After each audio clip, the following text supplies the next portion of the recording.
لله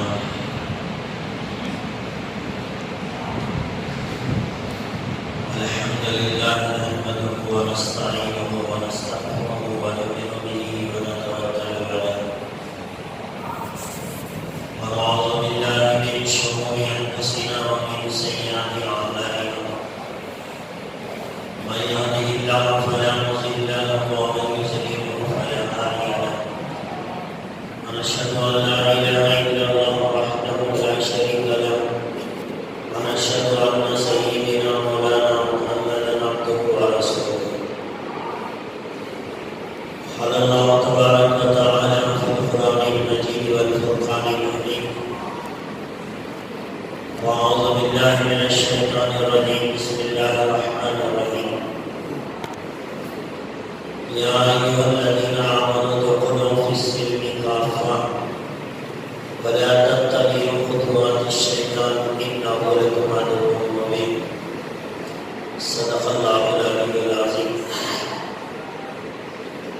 معزز سامعین کرام محترم بزرگوں عزیز نوجوان ساتھی، جب سے یہ دنیا بنی ہے تب سے لے کر آج تک اس دنیا کے اندر کبھی نیکی کا بول بالا رہا ہے کہ چاروں طرف بھلائیاں ہی بھلائیاں، صرف اللہ کی عبادت کرنے والے، اللہ کی بڑائی بیان کرنے والے، ساری دنیا میں عدل و انصاف، کوئی کسی پر ظلم نہیں کرتا، ایسا ماحول بھی اس دنیا کے اندر آیا۔ اور اسی طرح کبھی بے دینی کا بھی ماحول اس دنیا کے اندر آیا ہے کہ چاروں طرف کفر اور شرک رہا ہے، اللہ کی نافرمانی ہوتی رہی ہے، زنا عام ہو گیا ہے، لوگوں پہ ظلم و زیادتی کی انتہا ہوئی ہے۔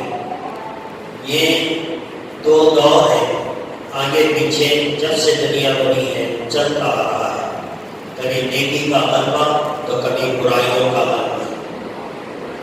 حضرت آدم علیہ السلام کو جب دنیا میں بھیجا گیا، جب ان کی اولاد دنیا میں پھیلنا شروع ہوئی تو رفتہ رفتہ برائی بھی دنیا کے اندر آئی۔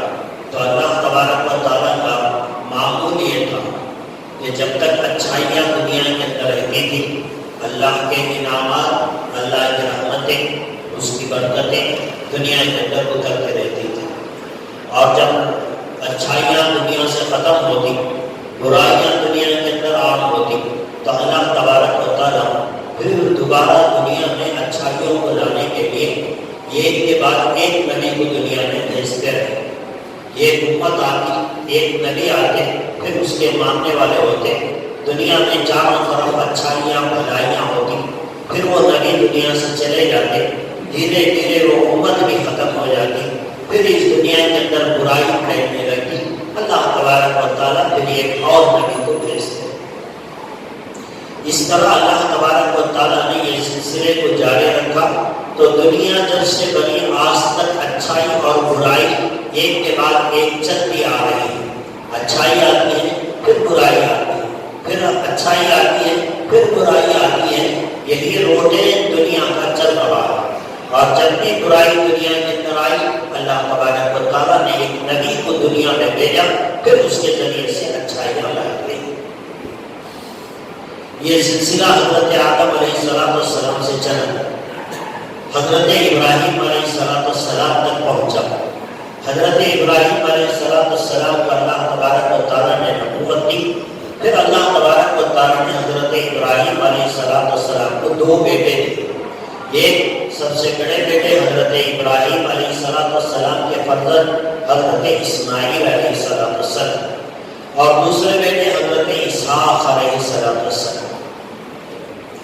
حضرت اسحاق علیہ السلام کی اولاد میں اللہ تبارک و تعالیٰ نے ہزاروں نبی کو دنیا کے اندر بھیجا۔ مطلب یہ کہ ہزاروں مرتبہ دنیا کے اندر برائیاں آئی، پھر اللہ تبارک و تعالیٰ نے ایک ایک نبی کو بھیجتا رہا اور ان برائیوں کو مٹاتا رہا۔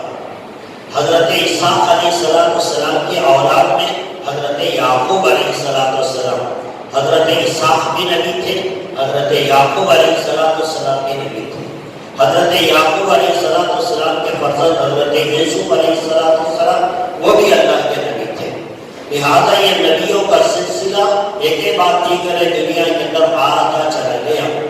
تو دنیا کے اندر جو قیامت تک دین پھیلے گا اس کی بنیاد حضرت ابراہیم علیہ السلام کی اولاد ہے.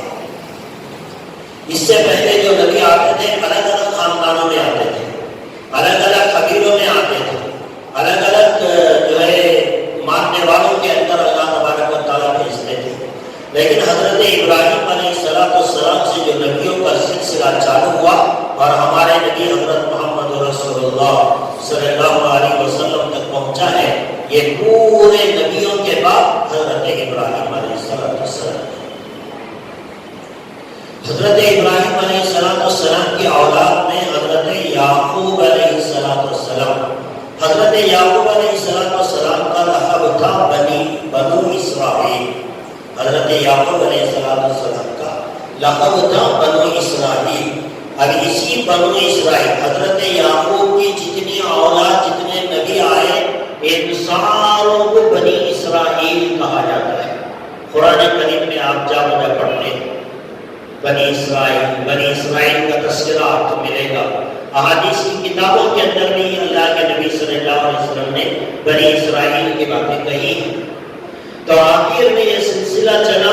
آخر میں اللہ تبارک و تعالیٰ نے حضرت محمد رسول اللہ صلی اللہ علیہ وسلم کو اس دنیا میں بھیجا. اب یہ اللہ کے آخری نبی ہیں. ان کے بعد قیامت تک کوئی نبی دنیا کے اندر پیدا نہیں ہوگا. لیکن یہ جو سلسلہ ہے اچھائی اور برائی کا, کبھی برائی دنیا میں غالب آتی ہے, کبھی اچھائی دنیا میں غالب آتی ہے. یہ سلسلہ بند نہیں ہوگا, یہ سلسلہ چالو رہے گا. نبی دنیا میں پہلے آتے تھے اچھائیوں کو لانے کے لیے, لیکن اب نبی دنیا کے اندر اچھائیوں کو لانے کے لیے اللہ نبیوں کو دنیا میں نہیں بھیجے گا. نبوت ختم کر دی گئی, لیکن برائیاں دنیا میں آتی رہے گی. برائیوں کا سلسلہ رکے گا نہیں. یہ تو چلنے والا ہے. یہ انسان کی فطرت میں ہے کہ انسان اگر اپنے آپ کو قابو میں نہ رکھے, تھوڑی ڈھیل دے دے اور اس کا نفس, اس کا جو دشمن ہے شیطان, وہ اسے برائی کی طرف لے جائے گا. تو نبی دنیا میں نہیں آئیں گے, برائی برابر دنیا کے اندر آتی چلی جائے گی. اب اس برائی کو مٹانے کے لیے کیا ہوگا؟ جیسے پہلے زمانے میں اللہ کے نبی کے دنیا میں آنے سے پہلے بنی اسرائیل کے اندر ہزاروں نبیوں کو اللہ نے دنیا میں بھیجا تاکہ برائیاں ختم ہو, اچھائیاں دنیا کے اندر قائم ہو. تو نبی, ہمارے نبی کے امتوں میں کوئی نبی دنیا میں نہیں آئے گا, بلکہ اللہ تبارک و تعالیٰ نے اب اچھائی لانے کا کام اللہ تبارک و تعالیٰ اس امت کے علماء کے سروں پہ رکھا. اسی لیے اللہ کے نبی صلی اللہ علیہ وسلم نے فرمایا میری امت کے علماء بنی اسرائیل کے نبیوں کے مثال ہیں. بنی اسرائیل میں نبی آتے تھے برائیوں کو مٹانے کے لیے. اب نبی نہیں آئے گا. نبی کا کام میری امت کے علماء کریں گے, عالم کریں گے, مولوی کرے گا. دنیا میں جو بھی نیا فتنہ ظہور میں آئے گا اس کی نشاندہی کر کے لوگوں کو اس کی اطلاع دی جائے گی اور اس برائی کو مٹانے کے لیے اللہ کے احکامات ان کے سامنے رکھے جائیں گے. تو یہ جو سلسلہ چلا تھا بنی اسرائیل, بلکہ حضرت آدم سے لے کر ہمارے نبی تک ایک اصول تھا اللہ کا, چلتا رہا نبیوں کو بھیجنے کا. اب اس امت میں نبی نہیں آئیں گے, لیکن ہزاروں لاکھوں کروڑوں کی تعداد میں اللہ تبارک و تعالیٰ اس امت میں علماء کو پیدا کریں گے. جیسے پہلے زمانے میں بنی اسرائیل میں نبی کی بات کو ماننے والا کامیاب سمجھا جاتا تھا, بالکل اسی طرح اس امت میں علماء کی بات کو سن کر اس پر عمل کرنے والا انسان کامیاب سمجھا جائے گا. اس امت کے علماء کی مثال بنی اسرائیل میں آنے والے نبیوں کی تھی. مثال دی اللہ کے نبی صلی اللہ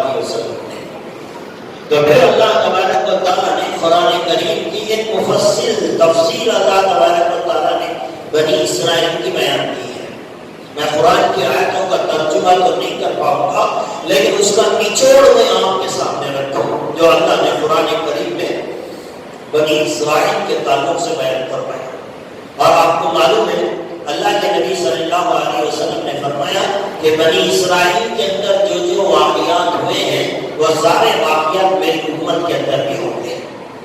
اور اللہ تبارک و تعالیٰ نے بنی اسرائیل کے واقعات کو قرآن کریم میں اسی لیے بیان فرمایا تاکہ یہ آخری امت ان واقعات کو سن کر اپنی اصلاح کر سکے. قرآن کریم میں جو یہودیوں کے، عیسائیوں کے، بنی اسرائیل کے جو واقعات بیان کیے گئے وہ اس لیے نہیں کہ ہم کہانیوں کی طرح اسے سنیں، اسٹوریوں کی طرح اسے لے لیں اور سن کر مزہ لے لیں. نہیں، اللہ تبارک و تعالیٰ نے اس امت کو گزرے ہوئے نبیوں کی، امتوں کی، بنی اسرائیل کی ساری تفصیلات قرآن کریم میں جو بتائی وہ ہماری اطلاع کے لیے، ہماری اصلاح کے لیے. اللہ کے نبی صلی اللہ علیہ وسلم کے دنیا میں آنے سے پہلے اس دنیا میں مسلمان کون تھا؟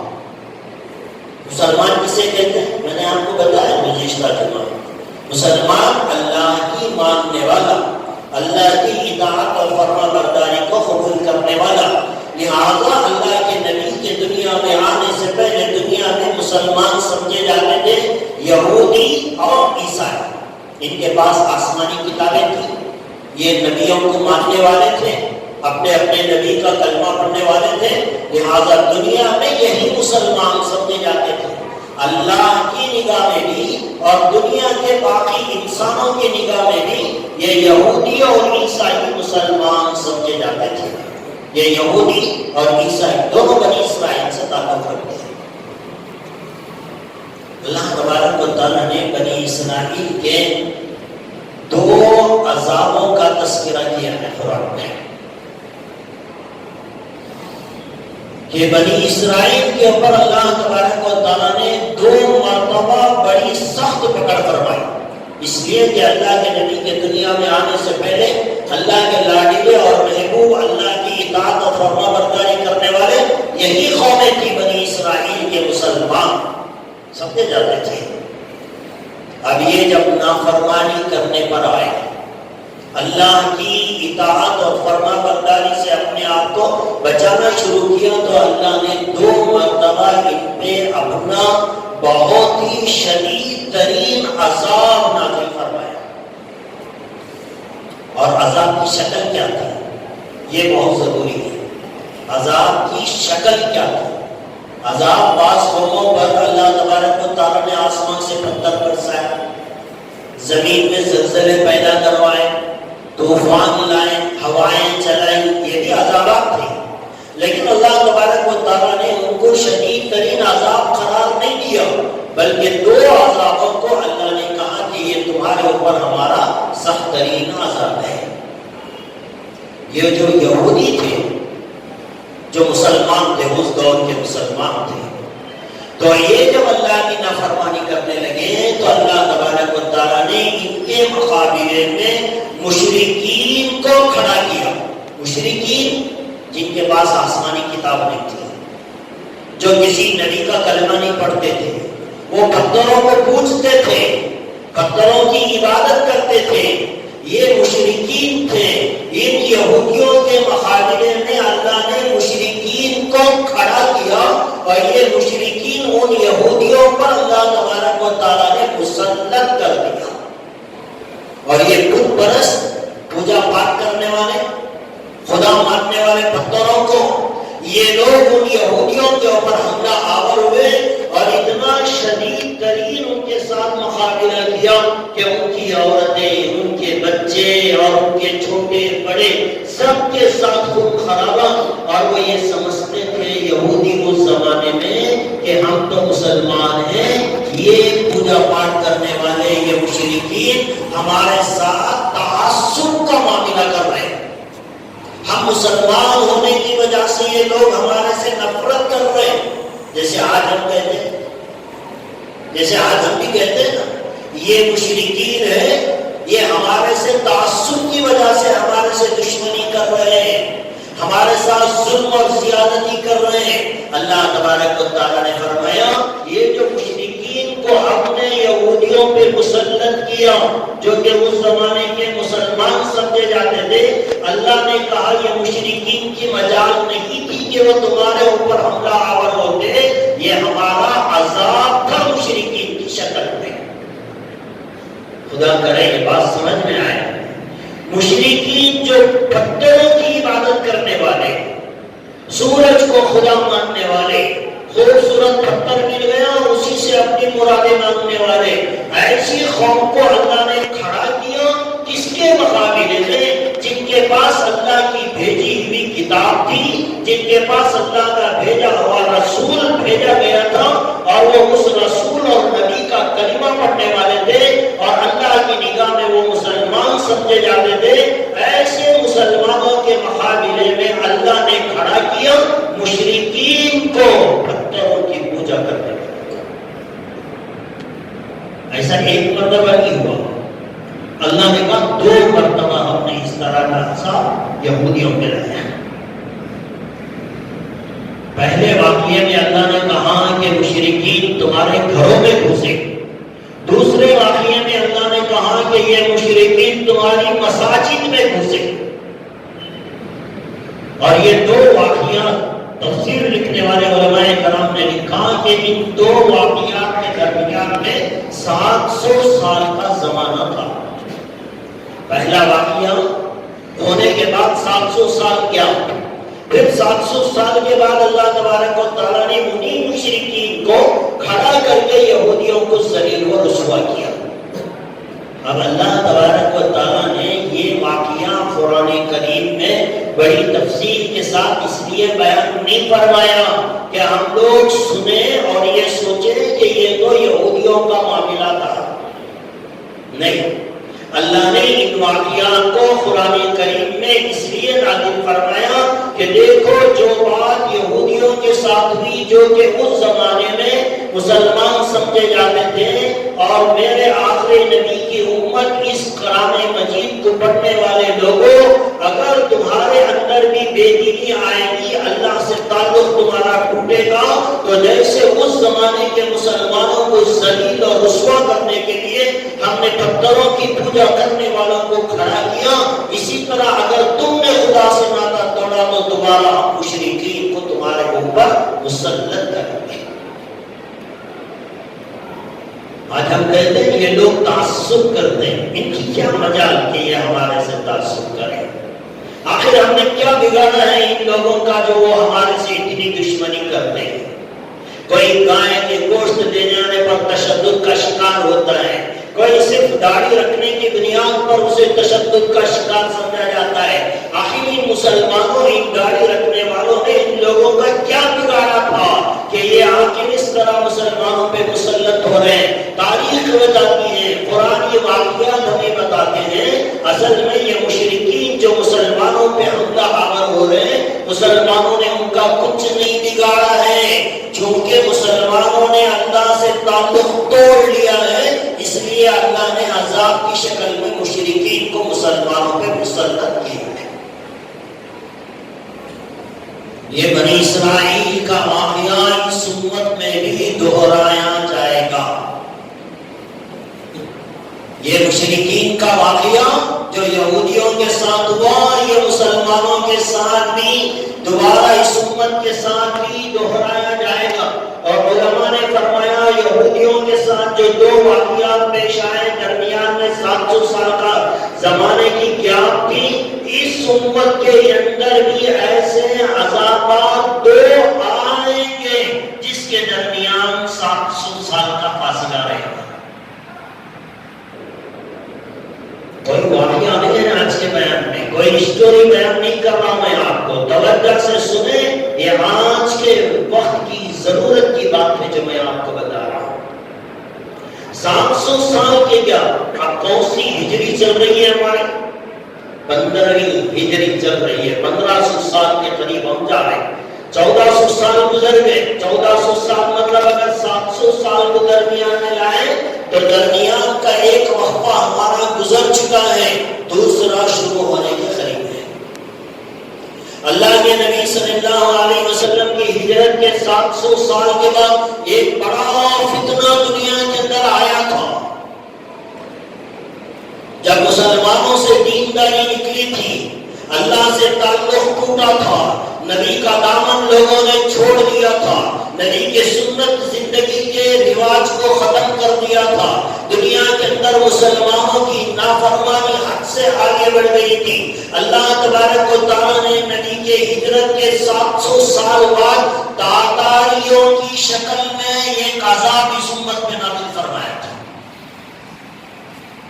تاتاری آئے تھے، کوئی نشان، وہ کہتے تھے کہ بھی ہم اسلام کو ختم کر دیں گے۔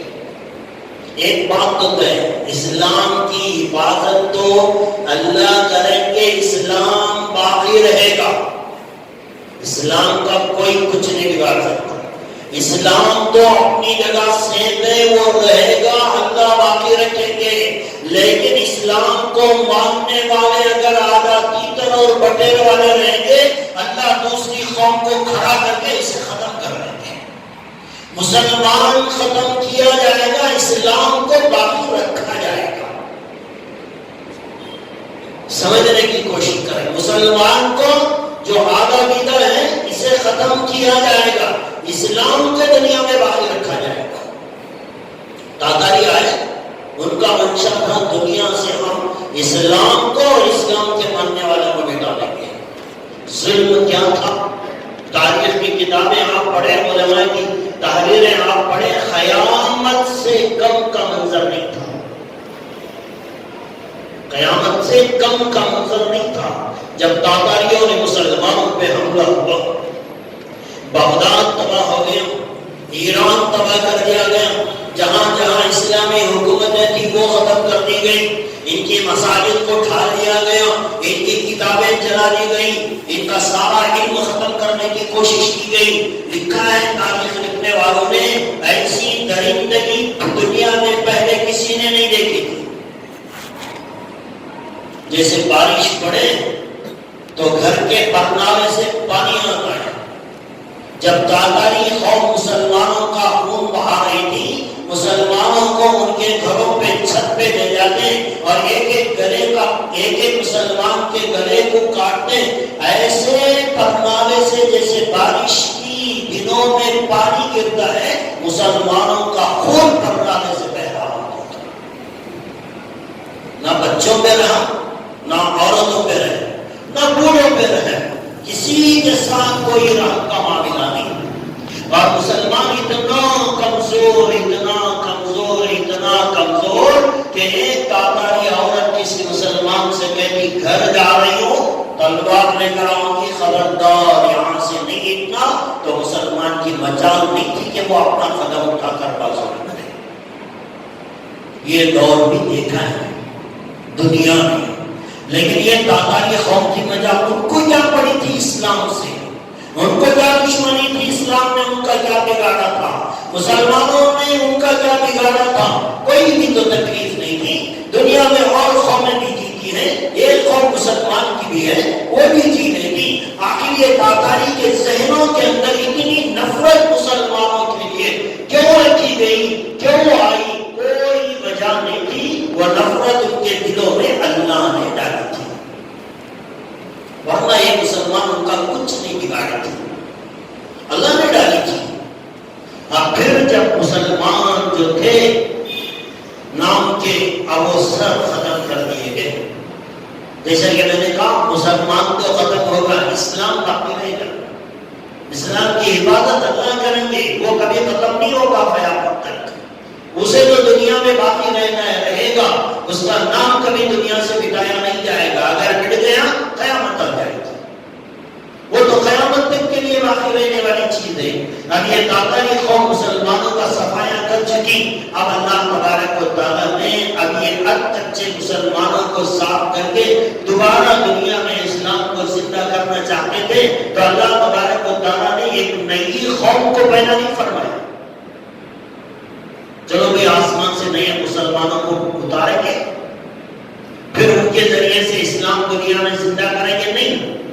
اللہ نے الگ قوم دنیا میں آسمان سے بھی نہیں اتاری، زمین سے بھی نہیں اگائی، بلکہ اللہ تبارک و تعالیٰ نے دوبارہ دنیا میں اسلام کو چمکانے کے لیے جس کے دلوں کے اندر مسلمانوں کی نفرت ڈالی گئی تھی، وہی تاتاری قوم آگے چل کر مسلمان ہو گئی.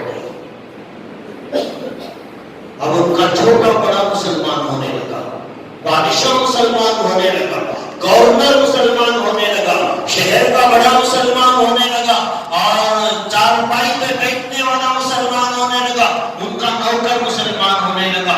دیکھتے دیکھتے پوری تاتاری قوم مسلمان ہو گئی. کیا عجیب اللہ تبارک و تعالیٰ کا نظام ہے. اسلام کو باقی رکھنا ہے اللہ کو.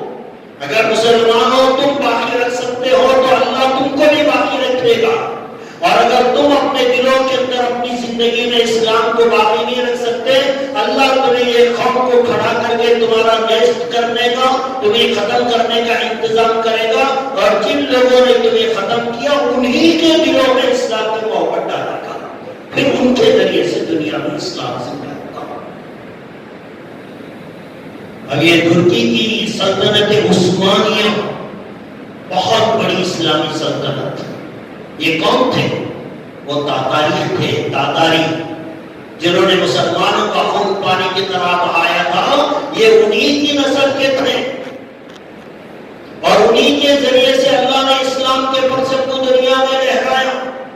اور یہاں ہمارے ملک کے اندر جو مغلیہ سلطنت گزری وہ بھی جو ہے تاتاری قوم سے تعلق رکھنے والے، اور جتنے بڑے بڑے اسلامی بادشاہ گزرے ہیں تہجد گزار، آپ ذرا ان کا نسب دیکھیں گے تو جا کر ملتا ہے وہ بھی اصل میں تاتاری قوم تھی. یہ دلوں میں نفرت اور محبتیں پیدا کرنے والی ذات اللہ کی ہے. اللہ کا عذاب آیا، اللہ کا عذاب آیا تو یہ شکل نہیں ہے کہ ہم اس کے عذاب سے مقابلہ کریں، نہیں کر سکتے. ہماری ذمہ داری نہیں ہے کہ ہم اس سے بچ سکیں اللہ کے عذاب سے. ہم اللہ کے عذاب سے بچنے کا واحد راستہ یہ ہے کہ ہم اپنا تعلق اللہ سے جوڑ لیں. ایک آدمی آپ پہ پتھر پھینکتا ہے، وہ پتھر آ کر آپ کے سر پہ لگتا ہے اور آپ کے سر سے خون نکلتا ہے. آپ کیا کرتے ہیں؟ پتھر کو اٹھا کر جوتے مارتے ہیں کہ بھئی تیری وجہ سے میرا سر پھٹا ہے. آپ کی عقل کہتی ہے یہ پتھر کا کوئی کمال نہیں، پتھر کی کیا مجال کہ وہ میرا سر پھوڑے. اصل میں جس نے پتھر میرے سر پہ پھینکا وہ مجرم ہے، اور اس سے مجھے جو ہے صلح کرانی ہے. تو دوستو یہ جو عذابات دنیا میں آتے ہیں یہ ان کی اپنی مجال نہیں ہے، وہ تو اللہ کی طرف سے آتے ہیں. ہماری ذمہ داری یہ ہے کہ ہم کے درمیان میں عذاب کی شکل میں آنے والوں سے مقابلہ کرنے کے بجائے ہم اپنا تعلق اللہ سے مضبوط کر لیں. اللہ بیچ میں سے ان کو ہٹائیں گے. اب یہ جو مشرکین، جیسے یہودیوں کا مقابلہ ہوا تھا مشرکین کے ساتھ، اب یہ 700 سال تاتاری قوم کے گزر گئے. اس دنیا میں 1400 سال کا زمانہ گزر گیا ہے، 15ویں صدی چل رہی ہے، اور تاتاری قوم، تاتاری فتنے کا جو وجود ہوا اس کے 700 سال گزر گئے. اب لگتا ہے دنیا میں ایک اور فتنہ برپا ہونے والا ہے. اب اس کے لیے اللہ تبارک و تعالیٰ نے عجیب باتیں، اللہ والوں کی باتیں ہیں. اللہ والوں کے بہت دور کی سوچ ہوتی ہے، اور اللہ تبارک و تعالیٰ ان کے دلوں میں الہام فرماتے ہیں.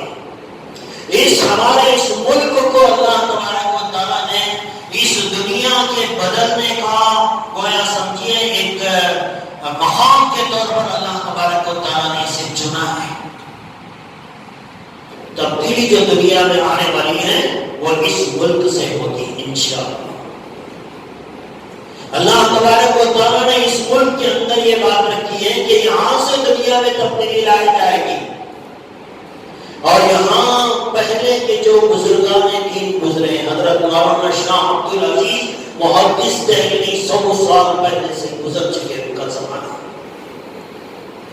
انہوں نے فرمایا اپنی کتاب کے اندر لکھا ہے کہ ایک دور آئے گا اس ملک کے اندر کہ مسلمانوں کے اوپر ظلم کے پہاڑ توڑے جائیں گے اور پھر اس کے بعد اس ملک کے اندر اسلام کے پرچم لہرائے جائیں گے.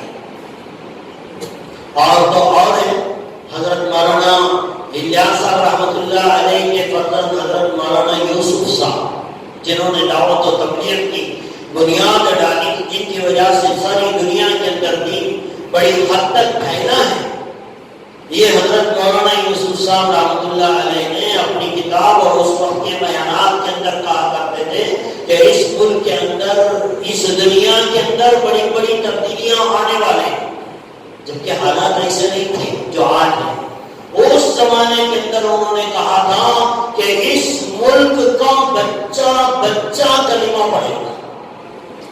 کہا کہ اس ملک ہندوستان کا بچہ بچہ کلمہ پڑھے گا, کوئی کلمے سے محروم نہیں رہے گا. مطلب یہ کہ اس ملک کے اندر 100% مسلمانوں کا دور آئے گا. اور انہوں نے یہ بھی بتایا کہ روس اس زمانے میں سوویت یونین دنیا کا سپر پاور سمجھا جانے والا ملک. حضرت مولانا یوسف صاحب رحمۃ اللہ علیہ کہا کرتے تھے کہ یہ روس ٹوٹے گا, اس کے ٹکڑے ٹکڑے ہو جائیں گے. اور آج ہم دیکھ رہے ہیں روس ٹکڑے ٹکڑے ہو گیا, ٹکڑوں میں بڑھ گیا, آج اس کا وجود ختم ہو رہا ہے. اور پھر یہ تیسری بات حضرت مولانا یوسف صاحب رحمۃ اللہ علیہ نے کہا کہ امریکہ ذلیل ہوگا, امریکہ ذلیل ہوگا. شاید ہو سامنے یا پھر جو حالات بن رہے ہیں اسی کو ذریعہ بنا کر امریکہ کو ذلیل کیا جائے.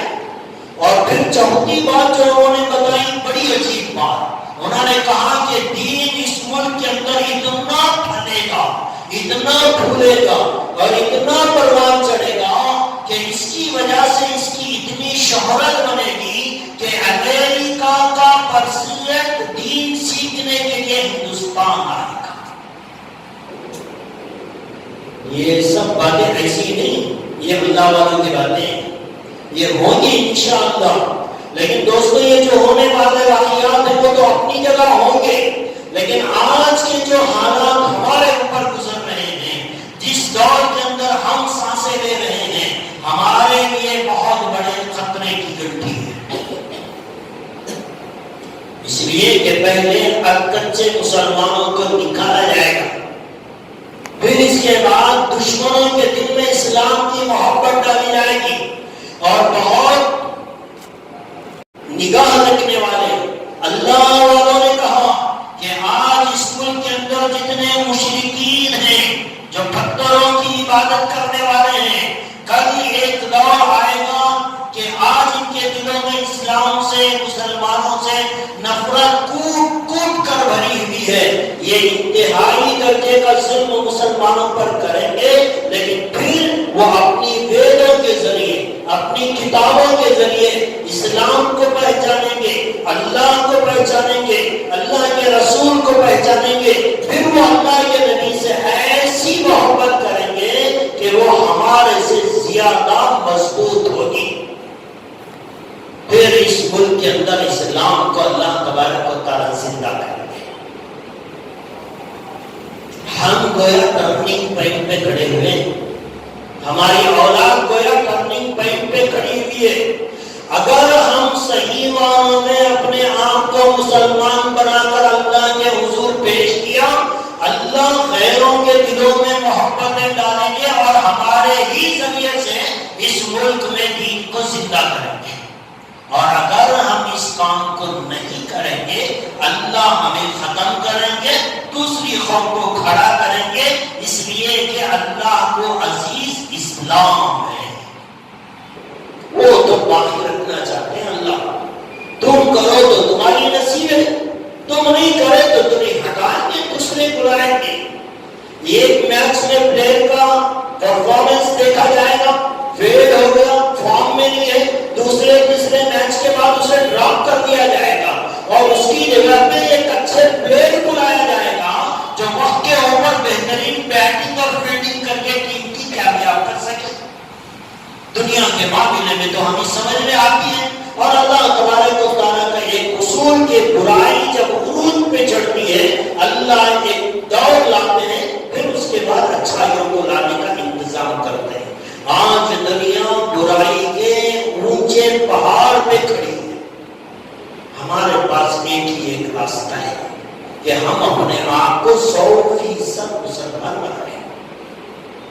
اللہ نے کہا یا ایھا الذین آمنوا ادخلوا فی السلم کافہ، اے ایمان کے رکھنے والوں، ایک قدم ایمان میں، ایک قدم ایمان کے بعد مسجد میں آتا ہے تو مسلمان، گھر میں جاتا ہے تو کافروں سے بدتر، مسجد میں آتا ہے تو بڑا اچھا دیندار پرہیزگار نظر بنتا ہے، بازار میں بیٹھ کر تجارت کرتا ہے، ڈنڈی مارتا ہے، لوگوں کو دھوکہ دیتا ہے، کافروں سے بدتر کام کرتا ہے۔ ایسے مسلمانوں کی اللہ کو کوئی ضرورت نہیں۔ اللہ چاہتے ہیں 100% خالص مسلمان چاہیے، 100% دین پر چلنے والا۔ یہاں میری مرضی آئی نماز پڑھ لیا، وہاں مجھے تکلیف ہوتی ہے اللہ کے احکام کو توڑ دیا، دن میں 50 اللہ کے احکامات کو ٹھوکر مارنی، اور پھر صرف نماز پڑھ کے سمجھتا ہے کہ میں بڑا دیندار، نہیں چلے گا۔ پڑوسیوں کے ساتھ ایسا رہے جیسے مسلمان، بیوی کے ساتھ ایسا رہے جیسے مسلمان، بچوں کے ساتھ ایسا رہے جیسے ایک مسلمان باپ ہونا چاہیے۔ پڑوسیوں کے ساتھ، غیروں کے ساتھ، اور اپنے رشتہ داروں کے ساتھ، ہر ایک کے ساتھ جب وہ رہے ایک مسلمان بن کر رہے۔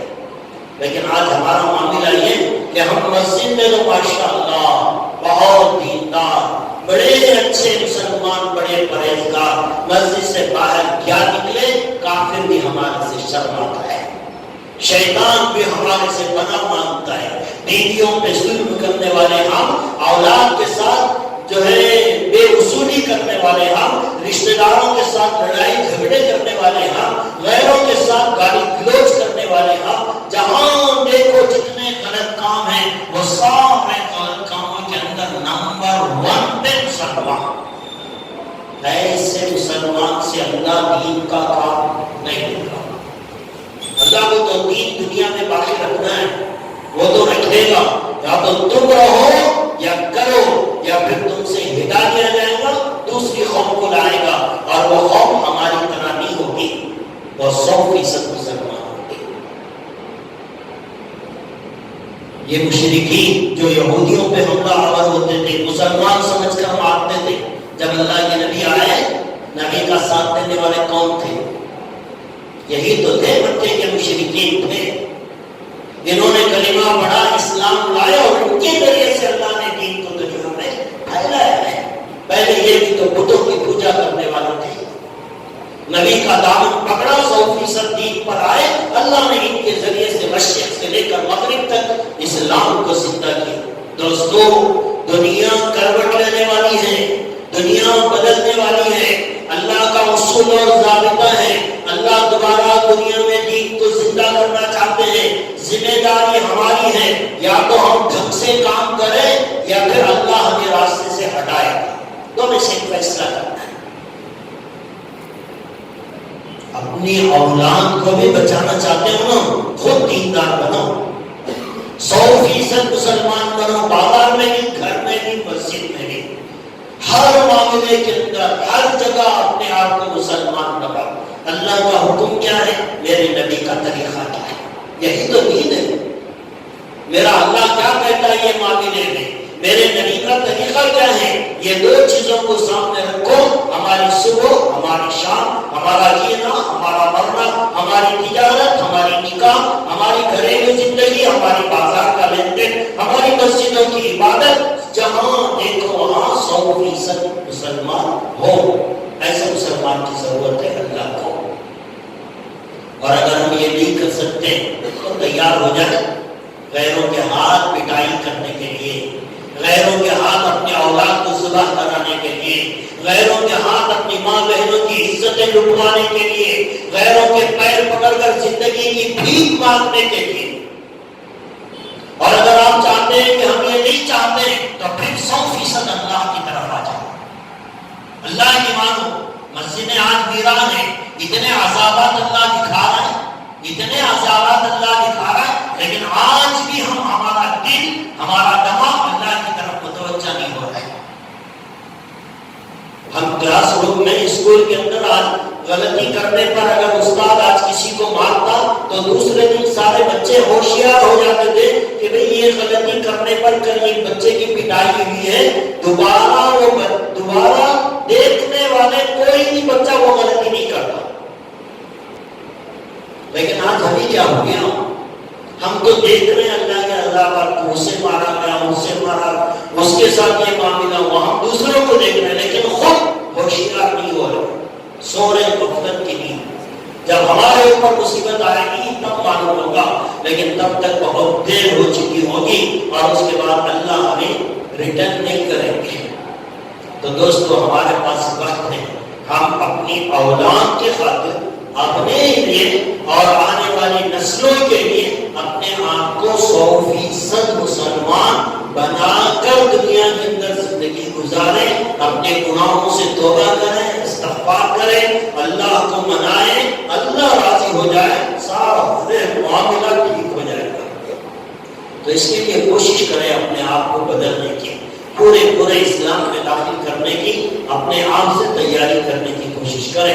اللہ تبارک و تعالیٰ سے دعا ہے اللہ مجھے بھی آپ کو بھی بلکہ ہر ایک مسلمان کو 100% دین پر چلنے کی اور اسے اپنانے کی اللہ ہم سب کو توفیق عطا فرمائے، ہم سب کا خاتمہ ایمان پر فرمائے.